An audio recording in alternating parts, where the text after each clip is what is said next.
이딴 걸 밥이라고 가져왔어? 당장 안 치워. 내년 눈엔 내가 우스워 보여. 나가. 당장 내 방에서 나가라고. 어르신, 식사를 하셔야 약을 드시죠. 왜 자꾸 저한테만 그러세요? 경기도의 한 실버타운. 이곳엔 모두가 지옥에서 온 사자라 부르는 노인이 있습니다. 78배 박만복 할아버지. 그의 입에선 향기로운 말 한마디 나오는 법이 없고 늘 가시, 도친, 독설과 행패만이 가득합니다. 그런데 이상한 일이 있습니다. 그의 서슬 퍼런 화살은 언제나 단 한 사람, 치매를 앓으며 아무 저항도 못하는 룸메이트 김노인에게만 유독 더 가혹하게 꽂힙니다. 어이, 김영감. 벽 보고 조용히 처박혀 있어.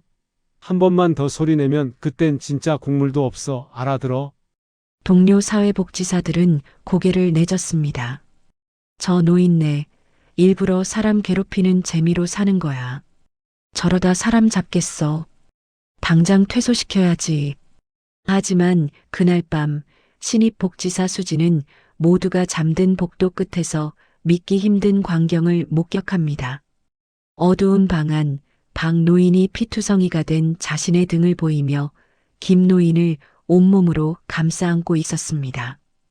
그리고 그 앞엔 평소 친절하기로 소문난 베테랑 간병인이 서늘한 눈빛으로 김 노인을 위협하고 있었죠. 한 번만 더 이 영감 몸에 손 떼봐. 그땐 내가 이 요양원 통째로 박살 내버릴 테니까. 내가 나쁜 놈 되면 돼. 그러니까 이 영감은 건드리지 마. 괴물이 되어야만 했던 노인. 모두에게 침뱉음을 당하면서도 그가 끝까지 지키려 했던 것은 무엇이었을까요? 오늘 인생다방이 들려드릴 이야기는 세상에서 가장 추악한 악마라 불렸던 한 노인의 세상에서 가장 눈물겨운 고백입니다. 누구에게나 인생의 황혼은 찾아옵니다. 화려했던 젊은 날의 기억은 가물가물해지고 이제는 누군가의 도움 없이는 하루를 버티기 힘든 시간. 우리는 그 시간을 노년이라 부르지요. 경기도 외곽 나지막한 산자락 아래 자리 잡은 늘푸른 요양원은 그런 노인들이 마지막 여생을 보내는 곳입니다. 이곳에 오늘 새로운 발걸음이 하나 들어섭니다. 20대의 풋풋함을 머금은 신입사회복지사 이수진. 그녀는 가슴 한구석에 진심을 다해 어르신들을 모시겠다는 당찬 포부를 품고 요양원의 육중한 유리문을 밀었습니다.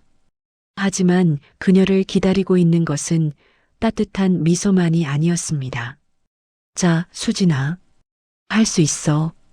할머니, 할아버지들께 손녀처럼 잘해드리는 거야. 파이팅! 수진은 옷매무새를 가다듬고 사무실로 향했습니다. 복도를 지날 때마다 코끝을 찌르는 소독약 냄새와 묘하게 섞인 오래된 약 냄새. 그 냄새가 이곳이 삶의 끝자락임을 실감케 했습니다.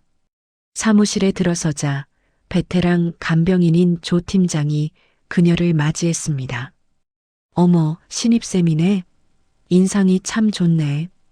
근데 수진쌤 마음 단단히 먹어야 할 거야. 여긴 드라마처럼 우아한 곳이 아니거든. 특히 302호. 302호요? 어떤 분이 계시길래. 거기 박만복이라는 영감이 있거든. 별명이 302호 미친 개야. 입만 열면 욕설해, 뭐만 하면 집어던지고 오죽하면 전임자들도 보름을 못 버티고 나갔겠어? 웬만하면 그 영감하고는 말 섞지 마. 그냥 밥만 주고 빨리 나오는 게 상책이야. 조 팀장의 경고는 빈말이 아니었습니다. 수진이 처음으로 302호의 문을 열었을 때 그녀를 맞이한 것은 따뜻한 인사가 아닌 날카로운 고함이었습니다. 누구야? 누군데 허락도 없이 남의 방을 들락거려. 당장 안 나가. 방 안은 어두웠습니다. 커튼이 반쯤 쳐진 침대 위 백발이 성성하지만 눈빛만은 맹수처럼 살아있는 한 노인이 앉아 있었습니다. 그가 바로 요양원의 악마라 불리는 박만복 할아버지였습니다. 아, 안녕하세요, 어르신. 오늘부터 새로 오게 된 사회복지사 이수진이라고 합니다. 식사 시간이라서. 복지사? 또 며칠 있다가 징징거리면서 도망가려니 왔구만. 아, 그 식판 저기 구석에 두고 꺼져. 꼴도 보기 싫으니까. 어르신, 식사가 따뜻할 때 드셔야 건강해. 이게 어디서 말대꾸야. 내가 안 먹는다는데. 내가 왜 난리야. 너 내 성질 몰라? 나 예전에 사람 여럿 담갔던 놈이야. 내 몸에 손끝 하나라도 대봐. 그날로 내 인생종 치는 줄 알아. 수지는 가슴이 두근거렸습니다. 손이 떨려 식판을 놓칠 뻔했죠. 소문보다 더한 독설이었습니다. 그런데 그때 방 한쪽 구석 침대에서 가느다란 신음소리가 들려왔습니다. 그곳에는 박 노인과는 정반대로 마르고 힘없는 노인이 누워 있었습니다. 중증 치매를 앓고 있는 박 노인의 룸메이트, 김칠성 할아버지였습니다. 김 노인은 겁에 질린 눈으로 박 노인을 바라보며 이불을 끌어올리고 있었습니다.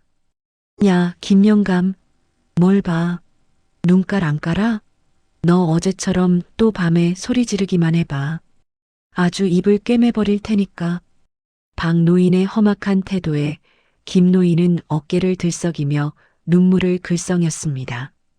수지는 그 모습에 울컥 화가 치밀었습니다. 아무리 성격이 나빠도 그렇지 앞도 뒤도 분간 못하는 치매 환자에게 저렇게까지 해야 하나 싶었습니다. 어르신, 김할아버지께 너무 심하신 거 아니에요? 같이 지내는 사이신데 조금만 다정하게. 다정? 아이고, 전형적인 꽃밭이네. 야, 이 아가씨야. 여기가 유치원인 줄 알아? 이 영감탱이는 매가 약이야. 정신도 못 차리는 것한테 무슨 다정이야? 야, 너도 꼴 보기 싫으니까 당장 나가. 결국 수지는 쫓겨나듯 방을 나왔습니다. 복도로 나오자 참았던 눈물이 핑 돌았습니다. 정말 저런 사람이 다 있을까? 수지는 박 노인을 향한 강한 혐오감을 느꼈습니다. 그리고 다짐했죠. 저 박 노인의 횡포로부터 김 노인을 반드시 지켜주겠노라고. 며칠 후 수지는 요양원 생활에 조금씩 적응해 갔습니다. 하지만 302호의 상황은 갈수록 가관이었습니다. 박 노인은 수시로 수진을 괴롭혔습니다. 청소를 하면 먼지가 난다고 소리를 지르고 기저귀를 갈러 들어오면 어디서 남의 물건에 손을 대냐며 빗자루를 휘둘렀습니다. 더 이상한 것은 박 노인의 괴롭힘이 오직 수진과 김 노인에게만 집중된다는 사실이었습니다. 다른 베테랑 간병인들이나 조 팀장이 들어올 때는 그저 침묵하거나 짧은 욕설만 내뱉을 뿐 유독 수진이 정성을 들이려 할 때마다 난동을 피웠습니다. 언니, 박 노인 어르신은 왜 저러시는 걸까요? 정말 일부러 사람을 괴롭히려고 작정한 사람 같아요. 말도 마. 저 영감님 때문에 요양원 평가도 깎여. 원장님도 골머리를 썩이고 계셔. 퇴소시키고 싶은데 보호자가 연락 두절이라 법적으로 쉽지도 않다네. 그냥 수진 씨가 참아. 아예 관심을 꺼버려. 하지만 수진은 관심을 끌 수가 없었습니다. 왜냐하면 박 노인이 김 노인을 대하는 태도가 도저히 이해되지 않았기 때문입니다. 어느 날 오후였습니다. 간식으로 찐 고구마가 나왔습니다. 수지는 김 노인이 먹기 편하게 껍질을 까서 작게 으깨고 있었습니다. 할아버지, 이거 맛있어요. 천천히 드셔보세요. 고구마, 고마워. 아가씨. 김 노인이 입을 벌리려는 찰나 옆 침대에 누워있던 박 노인이 번개같이 일어나 수진의 손을 쳐냈습니다. 아, 내가 이 영감한테 뭐 먹이지 말랬지. 배 터져 죽는 꼴 보고 싶어? 이 영감은 굶어야 정신을 차려. 정말 너무하세요. 김할아버지가 무슨 잘못을 했다고 먹는 것까지 방해하세요? 어르신은 정말. 마음이 꽁꽁 얼어붙은 얼음 같아요. 얼음? 그래, 나 얼음이다. 그러니까 너도 나한테 붙어서 녹으려고 하지 말고. 꺼져. 이 영감탱이도 내 방에 있는 이상 내 방식대로 다룰 거니까 참견 마. 수지는 바닥에 떨어진 고구마를 보며 입술을 깨물었습니다. 박 노인의 눈에는 왠지 모를 서늘함과 함께 형용할 수 없는 복잡한 감정이 스쳐 지나가는 듯 했습니다. 하지만 분노에 휩싸인 수지는 그것을 알아차리지 못했습니다. 그날 밤이었습니다. 밤 근무를 서던 수지는 복도 끝에서 들려오는 날카로운 비명소리에 잠이 깼습니다. 수지는 심장이 덜컥 내려앉았습니다. 302호였습니다. 서둘러 달려간 수지는 문틈으로 방 안을 살폈습니다. 그런데 방 안에서 들려오는 소리는 뜻밖이었습니다. 아, 조용히 안 해. 죽고 싶어. 내가 조용히 하라고 했지. 박 노인이 김 노인의 침대 옆에서 벽을 주먹으로 치며 고함을 지르고 있었습니다. 김 노인은 구석에서 몸을 웅크린 채 벌벌 떨고 있었죠. 곧이어 발자국 소리가 들리더니 조 팀장과 야간 간병인들이 달려왔습니다. 무슨 일이야? 박만복 어르신, 또 왜 그러세요? 이 영감탱이가 밤에 잠도 안 자고 헛소리를 하잖아. 짜증나서 살 수가 있어야지. 당장 이 영감, 다른 방으로 치워버리든가 해. 내 눈앞에서 안 보이게 하라고. 아이고, 정말. 김 어르신, 괜찮으세요? 아유, 박 어르신 때문에 정말 못 살겠네. 수진샘 봤지? 저 영감은 답이 없어. 저게 사람 할 짓이야? 수지는 공포에 질린 김 노인의 눈을 보며 결심했습니다. 이대로는 안 돼. 저 할아버지를 박 노인에게서 격리해야 해. 아니, 박 노인을 여기서 내보내야 해. 하지만 수지는 보지 못했습니다. 조 팀장과 직원들이 김 노인을 달래며 밖으로 나가는 척할 때 박 노인이 자신의 주먹을 꽉 쥐고 부르르 떨고 있었다는 것을요. 그리고 그의 주먹에는 벽을 치다 터진 핏방울이 맺혀 있었다는 사실도 말입니다. 무엇보다 조 팀장이 김 노인을 데리고 처치실로 향할 때의 그 서늘한 눈빛을 수지는 아직 알지 못했습니다. 폭풍 같은 밤이 지나고 요양원에는 박 노인의 퇴소를 요구하는 건의서가 쌓이기 시작합니다. 수지는 자신이 본 것이 진실이라 믿었지만 진실은 언제나 보이지 않는 어둠 속에서 숨을 죽이고 있는 법이죠. 과연 박 노인은 정말 피도 눈물도 없는 악마일까요? 아니면 모두가 잠든 밤 홀로 깨어 지키고자 했던 무언가가 있었던 걸까요? 진실은 때로 가장 선명한 곳이 아닌 가장 어두운 그림자 속에 숨어 있곤 합니다. 늘 푸른 요양원의 302호. 그곳은 이제 요양원 직원들 사이에서 금단의 구역이 되었습니다. 신입사회복지사 수지는 매일 아침 302호의 문고리를 잡을 때마다 심호흡을 합니다. 오늘은 또 어떤 독설이 날아올지, 김 노인은 또 얼마나 야위어 있을지 걱정부터 앞서기 때문입니다. 하지만 수지는 물러서지 않기로 했습니다. 그녀의 가슴 안쪽 주머니에는 작은 수첩 하나가 들어 있습니다. 박 노인의 폭언과 행동을 기록한 일지입니다. 이 기록이 쌓이면 박 노인을 퇴소시킬 수 있을 거야. 수지는 정의감이라는 이름의 단단한 갑옷을 입고 다시 방 안으로 들어섭니다. 어르신, 오전 검진 시간입니다. 혈압 좀 잴게요. 혈압? 야, 내 얼굴 보니까 내 혈압이 절로 올라간다. 잴 필요도 없어. 당장 나가. 박 노인은 오늘도 침대 머리맡에 앉아 텔레비전을 크게 틀어놓고 있었습니다. 화면 속에서는 시끄러운 예능 프로그램이 방영되고 있었지만 박 노인의 시선은 텔레비전이 아닌 룸메이트 김 노인의 침대로 향해 있었습니다. 김 노인은 소음에 시달리는 듯 귀를 막고 웅크리고 있었습니다. 수진이 다가가 김 노인의 이불을 만지려 하자 박 노인이 리모컨을 바닥에 내동댕이 치며 소리를 지릅니다. 손대지 마. 내가 저 영감탱이 건드리지 말라고 몇 번을 말해. 저 영감은 가만히 놔두는 게 도와주는 거야. 너 같은 애송이가 뭘 안다고 자꾸 치근덕대. 어르신, 김할아버지는 환자세요. 어르신이 이렇게 소란을 피우시면 할아버지가 더 불안해하신다고요. 이게 다 할아버지를 위해서라고 생각하세요? 위해? 웃기고 있네. 나는 그냥 저 영감이 싫은 거야. 냄새나고 밤마다 칭얼거리고. 내가 왜 저런 거랑 한 방을 써야 해? 야, 너 원장한테 가서 말해. 당장 나를 다른 방으로 옮겨주든가 아니면 저 영감을 내보내라고.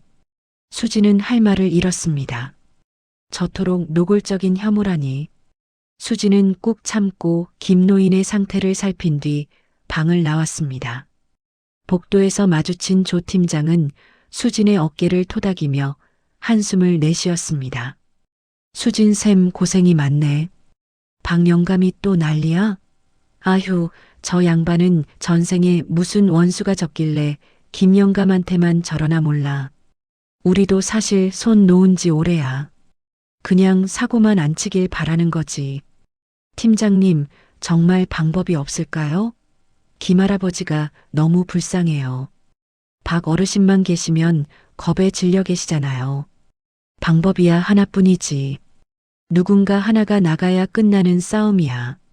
수진쌤이 그 기록 잘 정리해봐. 조만간 운영위원회가 열리니까 그때 공식적으로 안건을 올리자고. 그날 이후 수진은 더욱 주의 깊게 302호를 지켜보기 시작했습니다.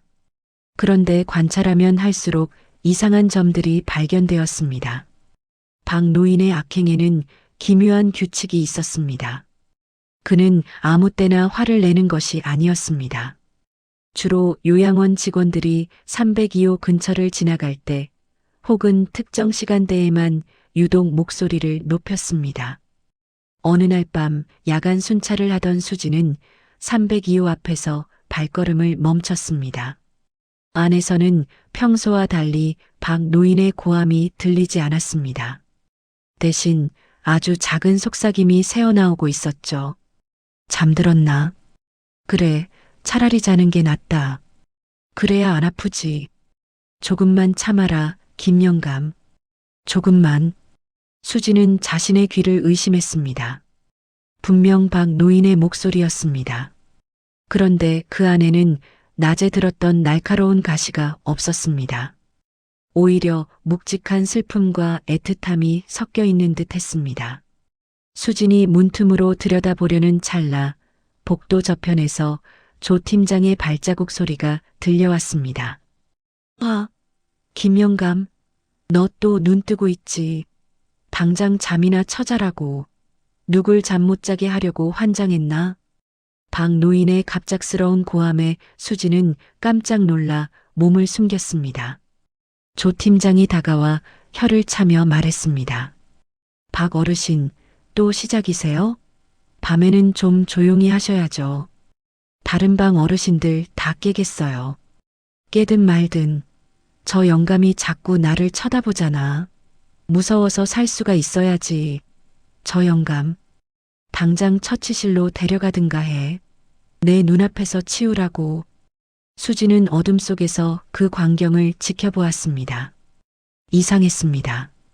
박 노인의 말대로라면 조 팀장은 그를 말려야 정상인데 조 팀장은 마치 기다렸다는 듯 김 노인을 휠체어에 태웠습니다. 아유, 알았어요. 김 어르신, 잠시 처치실 가서 진정 좀 합시다. 박 어르신, 이제 좀 조용히 하실 거죠? 김 노인은 힘없이 휠체어에 끌려나갔습니다. 그런데 그때 수지는 보았습니다. 휠체어가 문을 나서는 순간 박 노인의 눈이 찰나의 순간 흔들리는 것을요. 그것은 혐오가 아니었습니다. 그것은 공포였습니다. 마치 소중한 것을 사지로 떠나보내는 사람의 처절한 눈빛 같았습니다. 수지는 조 팀장을 따라 처치실로 향하려다 멈췄습니다. 왠지 모를 위화감이 그녀의 발목을 잡았습니다. 조 팀장은 평소 김노인을 아주 친절하게 대하는 천사 간병인으로 유명했습니다. 하지만 방금 전 그녀의 손길은 어딘지 모르게 거칠고 사무적이었습니다. 다음 날 수지는 몰래 처치실 근처를 살폈습니다. 김노인의 팔목에 이전에 없던 멍 자국이 나 있는 것을 발견했기 때문입니다. 박 노인이 김노인을 때린 걸까요?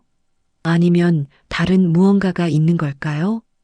수진이 의구심을 품고 302호로 들어갔을 때 박 노인은 여느 때처럼 수진에게 악담을 퍼부었습니다. 야, 이 멍청한 복지사야. 너 어제 새벽에 복도에 있었지? 잠도 안 자고. 남의 방 훔쳐보는 게 취미냐? 변태 같은 년. 어르신, 어제 김할아버지가 처치실로 가실 때 왜 그렇게 쳐다보셨어요? 할아버지가 걱정되셨던 거 아니에요? 박 노인의 얼굴이 순식간에 굳었습니다. 그는 당황한 듯 눈동자를 굴리더니 이내 식탁 위에 있던 물컵을 수진의 발치에 던졌습니다. 어디서 말 같지도 않은 소리를 해. 걱정? 내가 그 영감을 걱정해? 웃기지. 마, 나는 그 영감이 빨리 죽어서 이 방에서 나갔으면 좋겠어. 너도 입 닥치고 나가. 다시는 그딴 소리 내뱉지 마. 물잔이 깨지는 소동에 조 팀장이 급히 달려왔습니다. 조 팀장은 깨진 유리 조각을 보며 미간을 찌푸렸습니다. 어머, 수진쌤, 괜찮아? 아휴, 이방 영감님이 정말 갈수록 태산이네. 수진쌤, 이제 안 되겠어. 내가 원장님께 말씀드려서 강제 퇴소 절차 밟자고 할게. 이런 위험한 사람하고 어떻게 한 공간에 있어? 그래, 당장 나가게 해줘. 나도 이런 지옥 같은 곳에서 한시라도 빨리 나가고 싶으니까. 박 노인은 당당하게 외쳤습니다.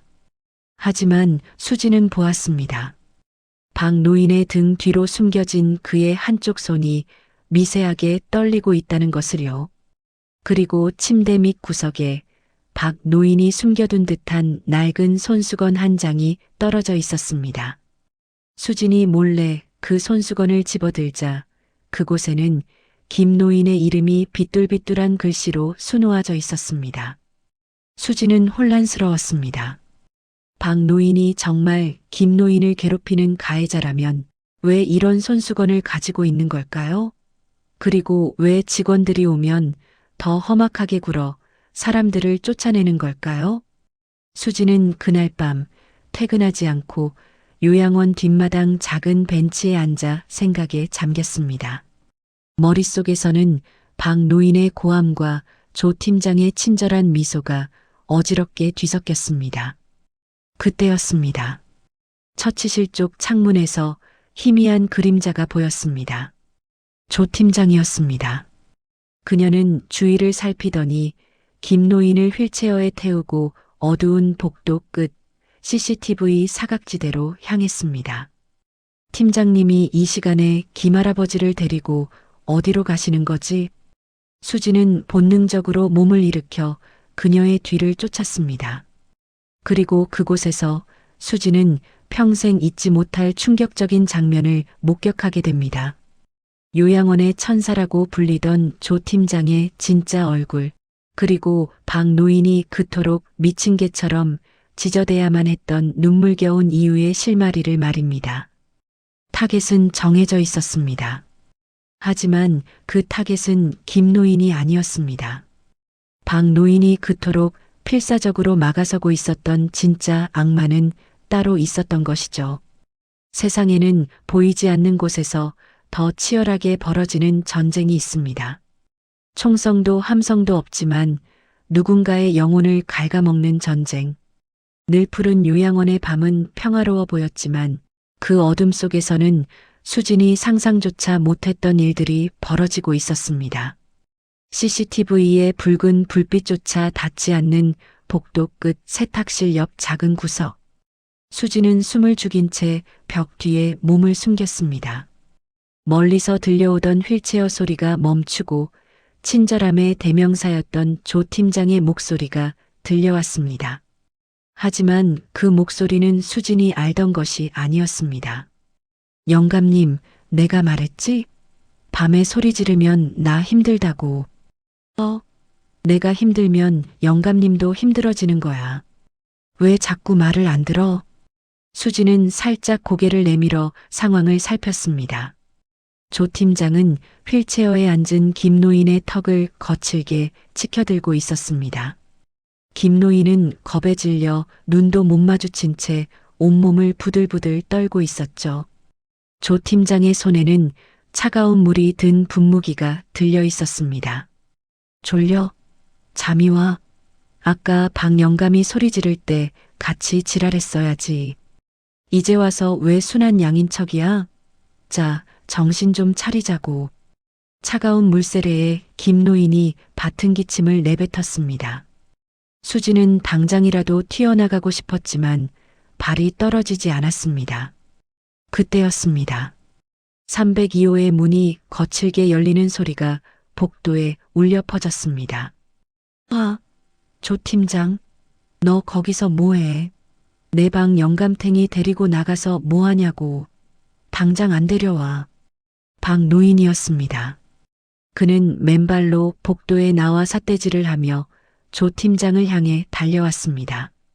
조 팀장은 순식간에 표정을 바꾸더니 다시 평소의 그 상냥한 얼굴로 돌아갔습니다. 어머, 박 어르신. 김 어르신이 답답해 하시는 것 같아서 잠시 바람 좀 쐬어드리려고요. 곧 모셔가려고 했어요. 바람은 무슨 놈의 바람? 이 밤중에. 야, 김영감. 너. 이리 안 와. 너 저 여자랑 있으면 죽는 줄 알아. 당장 내 방으로 기어들어와. 박노인은 조 팀장의 손에서 휠체어를 거칠게 뺏어들었습니다. 그리고는 김노인을 거칠게 밀어 방으로 들어갔습니다. 조 팀장은 멀어지는 박노인의 뒷모습을 보며 낮게 을조렸습니다. 저 영감탱이 눈치 하나는 빨라가지고 조만간 손을 써야겠네. 수지는 그 모든 광경을 지켜보며 온몸에 소름이 돋았습니다. 박노인의 고함은 김노인을 향한 공격이 아니었습니다. 그것은 조 팀장의 손에서 김노인을 떼어놓기 위한 처절한 구조 신호였던 것입니다. 다음 날 아침 수지는 302호로 향하는 발걸음이 무거웠습니다. 자신이 그동안 박노인에게 내뱉었던 모진 말들, 그를 괴물로 몰아세웠던 편견들이 가슴을 찔렀기 때문입니다. 문을 열자 박노인은 여느 때처럼 침대에 앉아 수진을 노려봤습니다. 또 왔냐? 끈질긴 년. 야, 오늘은 또 무슨 잔소리를 하려고 입술을 달싹거려? 그냥 밥이나 놓고 꺼져. 수지는 대답 대신 박노인에게 다가가 고개를 깊이 숙였습니다. 어르신, 어제 다 봤어요. 세탁실 옆에서요. 박노인의 눈동자가 크게 흔들렸습니다. 그는 짐짓 아무렇지 않은 척 소리를 높였습니다. 뭘 봐? 내가 뭘 봤다고 이래? 잠이나 자지 왜 돌아다녀서 사람 귀찮게 해? 조 팀장님이 김할아버지 괴롭히는 거 어르신이 막아주신 거잖아요. 일부러 소리 지르신 것도 직원들 쫓아내려고 그러신 거 맞죠? 할아버지랑 단둘이 있어야 지켜줄 수 있으니까. 방 안에는 정적이 흘렀습니다. 박노인은 고개를 돌려 창밖을 바라봤습니다. 깊게 패인 그의 주름 사이로 고단한 세월의 그림자가 내려앉았습니다. 한참 뒤 박노인이 낮게 내까렸습니다. 야, 아가씨. 너 참 오지랖도 넓다. 내가 지켜주긴 뭘 지켜줘. 그냥 나 먹고 살기도 바쁜데. 저 영감이 밤마다 칭얼거리면 내가 잠을 못 자니까 그런 거야. 아니요, 어르신. 어르신 주먹에 난 상처, 그거 벽 치다가 생긴 거잖아요. 직원들 오게 하려고. 그리고 김할아버지 손수건, 어르신이 수놓으신 거 제가 다 봤어요. 왜 그렇게까지 하시는 거예요? 왜 스스로 미운 사람이 되려고 하세요? 여기는 말이야, 아가씨. 착한 사람은 금방 죽어나가는 곳이야. 특히 저 김영감 같이 말 한마디 못하는 양반은 여기 사람들한텐 그냥 짐짝밖에 안 돼. 천사 소리 듣는 것들이 뒤에서 무슨 짓을 하는지 너는 몰라. 내가 악마가 되어야 저것들이 겁나서 이 방에 함부로 못 들어와. 내가 미친 척을 해야 저 영감을 건드리려다가도 내 눈치를 본다고.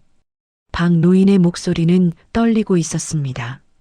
그는 평생을 거칠게 살아왔지만 인생의 마지막 자락에서 만난 가장 약한 존재를 지키기 위해 자신의 남은 명예까지도 기꺼이 쓰레기통에 던져버린 것이었습니다. 근데 말이야, 이제 나도 한계인가 봐. 조 팀장 그 여자가 나를 내보내려고 안달이야. 내가 나가면 저 영감은 어떡하냐? 저 순에 빠진 인간, 나 없으면 하루도 못 버티고 시들 텐데. 수지는 눈물을 참으며 박 노인의 거친 손을 잡으려 했습니다. 하지만 박 노인은 거칠게 손을 뿌리쳤습니다. 아, 동정하지 마. 나 그런 거 제일 싫어해. 너 나 도와주고 싶어? 그럼 아무한테도 말하지 마. 내가 알았다는 거 조 팀장이 알면 너도 위험해져. 그냥 예전처럼 나한테 욕먹고 나 나쁜 놈이라고 원장한테 보고해. 그게 도와주는 거야. 어르신, 제가 도울 방법을 찾아볼게요. 저 혼자가 아니에요. 진실을 밝히면. 안 돼. 내가 뭘 알아. 저 여자 뒤에 누가 있는지 너는 모른다고. 문이 열리며 조 팀장이 들어왔습니다. 그녀의 눈은 날카롭게 수진과 박 노인을 훑었습니다. 어머, 두 분이 무슨 비밀 이야기를 그렇게 재밌게 하세요? 수진쌤, 원장님이 부르시는데 박 어르신 건으로 상의할 게 있다네. 조 팀장의 입가에는 비릿한 미소가 걸려 있었습니다. 수진은 등줄기에 식은땀이 흘렀습니다. 박 노인은 다시 눈빛을 지우고 소리를 질렀습니다. 아, 이 아가씨야. 내 방에서 당장 나가라고 했지. 조 팀장님, 얘 좀 치워줘요. 자꾸 나한테 설교를 하잖아. 호호, 박 어르신. 진정하세요. 수진쌤이 의욕이 너무 넘쳐서 그래요. 자, 수진쌤. 나가자고. 수진은 조 팀장에게 이끌려 방을 나오며 뒤를 돌아봤습니다. 박 노인은 고개를 숙인 채 어깨를 들썩이고 있었습니다. 그것은 분노가 아닌 다가올 파국을 예감한 두려움의 떨림이었습니다. 수지는 원장실로 향하며 주먹을 꽉 쥐었습니다. 박 노인의 사물함 깊숙한 곳, 그가 매일 밤 몰래 기록하던 낡은 수첩을 찾아야 했습니다. 조 팀장의 학대 사실과 요양원의 부조리가 적힌 그 결정적인 증거를 말입니다. 하지만 원장실에 들어선 수진을 기다리고 있는 것은 원장뿐만이 아니었습니다. 경찰, 그리고 박 노인이 김 노인을 폭행했다는 조작된 증거 사진들이 책상 위에 펼쳐져 있었습니다. 이수진 씨, 박만복 어르신의 폭행 장면을 목격한 적이 있다고 보고했었죠? 오늘부로 박 어르신은 강제 퇴소 및 경찰 조사를 받게 될 겁니다. 조 팀장의 덫이 완성된 순간이었습니다.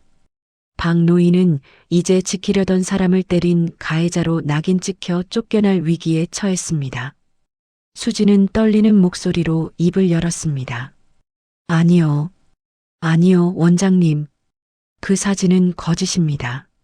진짜 가해자는 수진의 말이 끝나기도 전 복도에서 김 노인의 비명소리가 들려왔습니다. 박 노인이 아닌 누군가에게 끌려가는 처절한 울부짖음이었습니다. 과연 수진은 거대한 권력과 위선의 벽을 깨고 박 노인의 진심을 세상에 알릴 수 있을까요? 인생의 벼랑 끝에서 서로를 지탱하던 두 노인의 운명은 어떻게 될까요? 세상은 가끔 진실보다 달콤한 거짓에 더 쉽게 귀를 내어주곤 합니다. 원장실 책상 위에 펼쳐진 몇 장의 사진들. 그 속에는 박 노인이 김 노인의 멱살을 잡고 흔드는 듯한 모습, 그리고 겁에 질린 조 팀장의 얼굴이 선명하게 찍혀 있었습니다. 찰나의 순간을 악의적으로 잘라낸 그 기록들은 이제 박 노인을 사회에서 매장시킬 가장 강력한 흉기가 되었습니다. 이수진 씨, 대답해 보세요. 박만복 씨가 평소에도 김칠성 씨를 괴롭히는 걸 봤다고 하지 않았나요? 그런데 이제 와서 조 팀장이 가해자라니 이게 무슨 앞뒤 안 맞는 소립니까?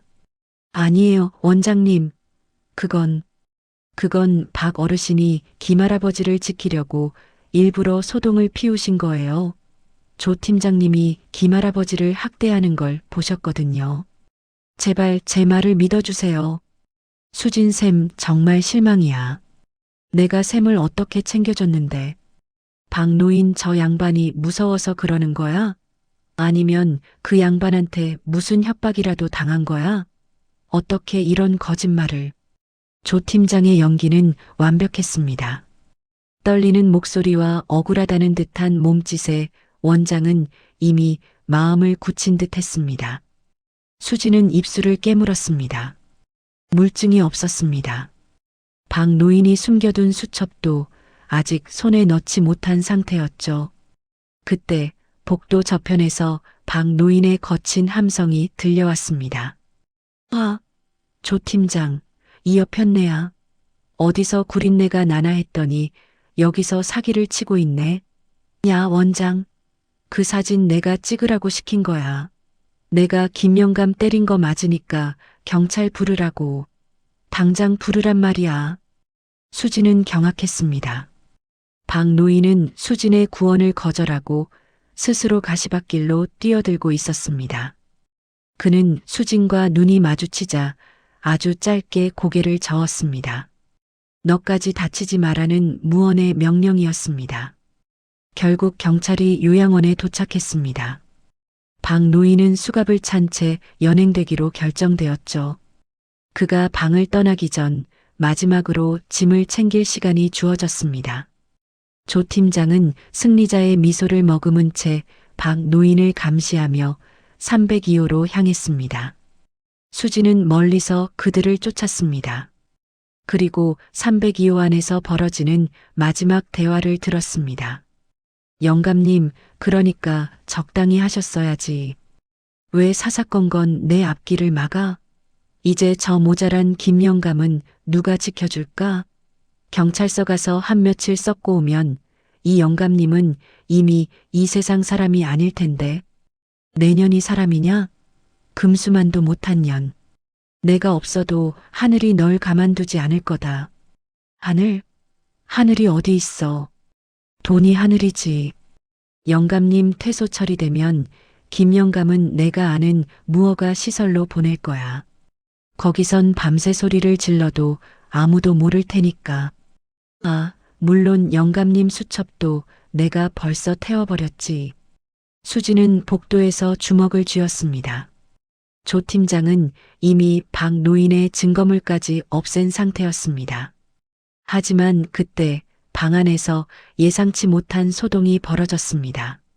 아, 뜨거워. 엄마, 엄마. 김 노인이 갑자기 발작을 일으키며 탁자 위에 있던 커피포트를 건드린 것입니다. 펄펄 끓는 물이 김 노인의 얼굴 위로 쏟아지려던 찰나 박 노인이 몸을 던졌습니다. 박 노인의 낡은 환자복 뒤로 뜨거운 김이 모락모락 피어올랐습니다. 그의 등 전체에 끓는 물이 쏟아진 것입니다. 살이 타들어가는 고통 속에서도 박 노인은 김 노인을 꼭 껴안은 채 놓지 않았습니다. 괜찮다. 김영감. 안 뜨겁다. 괜찮아. 조 팀장은 당황했습니다. 사고였습니다. 하지만 그녀는 곧바로 사악한 머리를 굴렸습니다. 그녀는 밖으로 달려나가며 소리를 질렀습니다. 사람 살려. 박 노인이 김 영감님한테 뜨거운 물을 끼얹으려다 사고가 났어요. 저 영감이 미쳐서 다 죽이려고 해요. 사람들이 몰려왔습니다. 수진도 방 안으로 뛰어들어갔습니다. 바닥에는 김 노인이 울고 있었고 박 노인은 화상으로 정신을 잃어가면서도 김 노인의 머리를 감싸고 있었습니다. 수진은 조 팀장의 외침을 뒤로하고 박 노인에게 달려갔습니다. 그리고 그의 등을 가리고 있던 찢어진 환자복 사이로 끔찍한 화상 자국 외에 또 다른 흉터들을 보았습니다. 그것은 오래전부터 누군가를 대신해 맞고 긁히고 버텨온 훈장 같은 상처들이었습니다. 어르신, 정신 차리세요. 왜 또 거짓말을 하세요? 왜 또 나쁜 사람을 자처하세요? 수진 선생님, 저 영감, 안 다쳤지? 그럼 됐다. 나 같은 놈이야. 원래 이렇게 욕먹고 가는 거야. 경찰은 박 노인을 연행하려 했지만 화상이 심각해 인근 병원으로 먼저 이송되었습니다. 조 팀장은 의기양양하게 원장 옆에서 공포에 질린 피해자 연기를 이어갔습니다. 모든 것이 끝난 것 같았습니다. 박 노인은 영원히 폭행범이자 방화범으로 기억될 처지였습니다. 하지만 진실은 예상치 못한 곳에서 고개를 들었습니다. 수지는 박 노인이 실려나간 빈 침대 밑을 샅샅이 뒤졌습니다. 조 팀장이 태워버렸다는 수첩. 하지만 박 노인은 바보가 아니었습니다. 수지는 침대 매트리스 깊숙한 곳, 찢어진 틈새에서 낡은 비닐봉지에 쌓인 진짜 수첩을 찾아냈습니다. 그 수첩은 박 노인의 것이 아니었습니다. 그것은 1년 전 이 요양원에서 의문사했던 다른 노인의 일기장이었습니다. 그리고 그 안에는 조 팀장이 어떻게 노인들의 재산을 갈취하고 학대했는지, 그리고 그 모든 과정을 박 노인이 어떻게 지켜보며 홀로 싸워왔는지가 피눈물 나는 문장들로 기록되어 있었습니다. 세상에, 어르신은 혼자서 이 지옥을 버티고 계셨던 거야. 수지는 떨리는 손으로 수첩을 꽉 쥐었습니다. 이제 더 이상 도망칠 곳은 없었습니다. 수지는 원장실이 아닌 요양원 로비에 있는 대형 TV 제어실로 향했습니다. 그 시각 조 팀장은 거실에서 노인들을 모아놓고 박 노인의 위험성을 강조하며 공포 분위기를 조성하고 있었습니다. 그때 갑자기 거실의 대형 화면이 켜졌습니다. 화면에는 수진이 몰래 설치했던 초소형 카메라 영상이 흘러나오고 있었습니다. 조 팀장이 세탁실 옆에서 김 노인에게 물을 뿌리며 협박하던 모습, 그리고 수첩을 태웠다며 비웃던 조 팀장의 악마 같은 얼굴이 요양원 전체에 울려 퍼졌습니다. 조 팀장의 얼굴이 순식간에 흑빛으로 변했습니다. 그녀는 비명을 지르며 TV를 끄려 했지만 이미 늦었습니다. 요양원의 모든 노인과 직원들이 진실을 목도한 것입니다. 그 순간 평소 박 노인에게 욕을 먹으면서도 조용히 지내던 다른 노인들이 하나둘씩 입을 열기 시작했습니다. 나도 봤어. 조 팀장이 지난번에도 김영감 밥 뺏는 거 박 노인이 막아준 거. 박 노인이 나한테 그랬어. 조 팀장 조심하라고, 무슨 일 있으면 자기 뒤로 숨으라고. 침묵하던 진실들이 폭포처럼 쏟아져 나왔습니다. 요양원은 거대한 혼란에 빠졌고 조 팀장은 그 자리에 주저앉았습니다. 인생의 마지막 순간에 악마의 탈을 쓰고 천사들을 지키려 했던 고독한 늑대 박노인. 그는 지금 차가운 응급실 침대 위에서 사투를 벌이고 있었지만 그가 뿌린 진실의 씨앗은 비로소 요양원이라는 삭막한 땅에 싹을 틔우기 시작했습니다. 폭발하는 갈등 뒤에 찾아온 것은 처절한 반성이었습니다. 요양원의 공기는 180도 바뀌었습니다.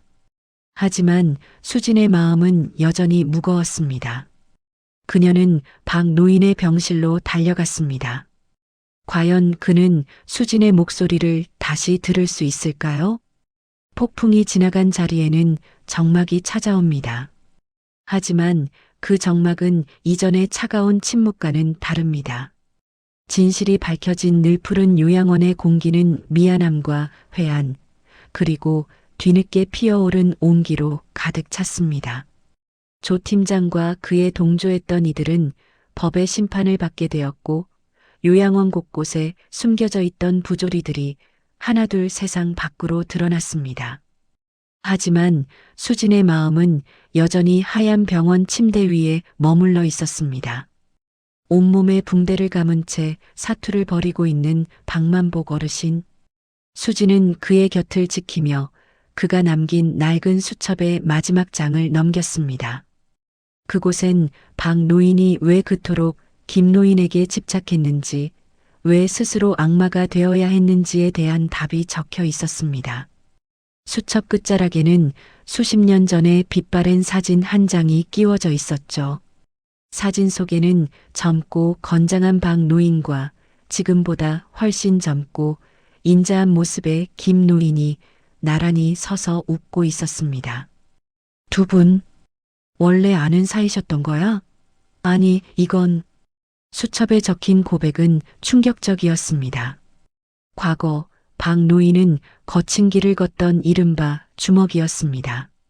세상을 원망하고 사람을 믿지 않으며 평생을 도끼로 살았던 그에게 유일하게 손을 내밀어 사람 대접을 해준 이가 바로 당시 야간 학교 선생님이었던 김칠성 노인이었습니다. 박 노인이 죄를 짓고 감옥에 갈 때도, 사회에서 손가락질 받을 때도 김 노인은 만보가 너는 본성이 선한 놈이다. 기죽지 말아라며 따뜻한 도시락을 건넸던 유일한 사람이었습니다. 세월이 흘러 치매에 걸려 자신조차 알아보지 못하는 스승을 이 요양원에서 다시 만났을 때 박 노인의 심정은 어떠했을까요? 선생님을 여기서 다시 만났을 때 나는 내 눈을 의심했다. 그 점잖던 양반이 말 한마디 못하고 짐짝 취급을 당하는 걸 보며 피가 거꾸로 솟았다. 내가 할 수 있는 건 없었다. 돈도 없고 힘도 없는 늙은이가 할 수 있는 건 오직 미친 개가 되어 선생님 곁에 아무도 못 오게 하는 것뿐이었다. 선생님 미안합니다. 내가 욕바지가 될 테니 제발 아프지만 마십시오. 수지는 수첩을 덮고 엎드려 울었습니다. 박 노인은 치매로 기억을 잃은 스승의 마지막 자존심을 지켜주기 위해 자신의 남은 인생 전부를 걸고 악역을 연기했던 것입니다. 그때였습니다. 침대 위에서 미세한 움직임이 느껴졌습니다. 어르신, 정신이 드세요?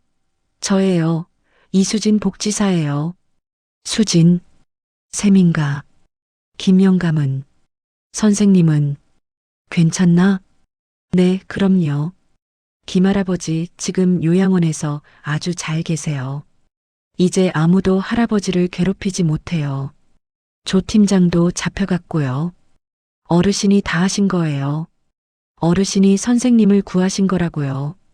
다행이네. 이제 욕 안 해도 되겠구만. 목청 떨어져 나가는 줄 알았어. 박 노인은 농담처럼 내뱉었지만 그의 눈가에는 참아왔던 눈물이 고여 붕대 사이로 스며들었습니다. 평생을 가시돋친 장미처럼 살아야 했던 노인의 고단한 전쟁이 드디어 막을 내리는 순간이었습니다. 한 달 뒤 늘푸른 요양원의 풍경은 몰라보게 달라졌습니다. 요양원의 악마가 사라진 자리에는 새로운 규칙이 생겼습니다. 서로의 이름을 불러주고 아픔을 외면하지 않는 지극히 당연하지만 잊고 살았던 배려가 요양원 가득 피어났습니다. 박 노인은 기적적으로 회복하여 요양원으로 돌아왔습니다. 이제 그는 더 이상 소리를 지르지 않습니다. 대신 휠체어를 탄 김 노인의 뒤를 묵묵히 밀며 정원을 산책하는 것이 그의 일과가 되었습니다. 만보가, 꽃이 예쁘네. 그치? 애인 영감님, 꽃이 뭐가 예뻐요. 밥이나 잘 드셔. 그래야 나랑 오래오래 산책하지. 김 노인은 여전히 제자인 박 노인을 온전히 기억하지 못할 때가 많습니다. 하지만 박 노인이 곁에 있으면 세상에서 가장 편안한 미소를 짓습니다. 영혼의 깊은 곳에서는 자신을 지켜준 그 따뜻한 가시의 온기를 기억하고 있는지도 모릅니다. 수지는 이제 요양원의 정식 선임 복지사가 되었습니다. 그녀는 매일 아침 302호를 들러 두 노인에게 따뜻한 차 한 잔을 대접합니다.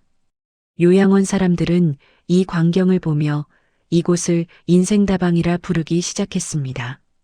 쓰디쓴 인생을 견뎌온 이들이 모여 마지막엔 가장 달콤한 향기를 나누는 곳이라는 의미였죠. 어르신, 오늘도 두 분 사이가 참 좋아 보이세요. 이제 박 어르신 욕 안 들으니까 귀가 다 허전하다니까요. 허허, 이 아가씨가. 내가 언제 욕을 했다고 그래.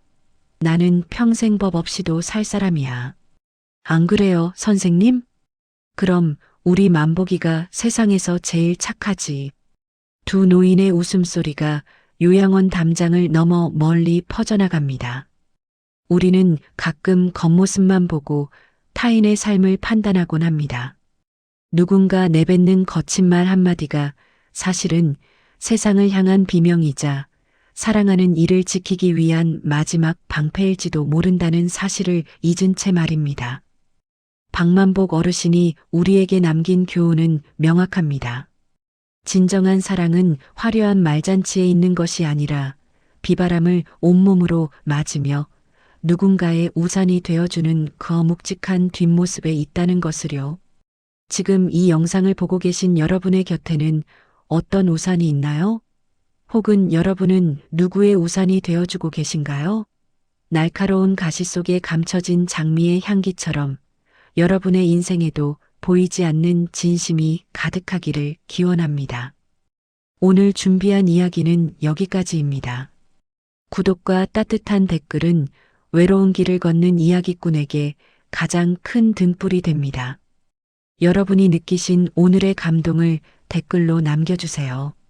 하나하나 소중히 읽으며 다음 이야기를 준비하겠습니다. 지금까지 인생다방이었습니다. 편안한 밤 되십시오.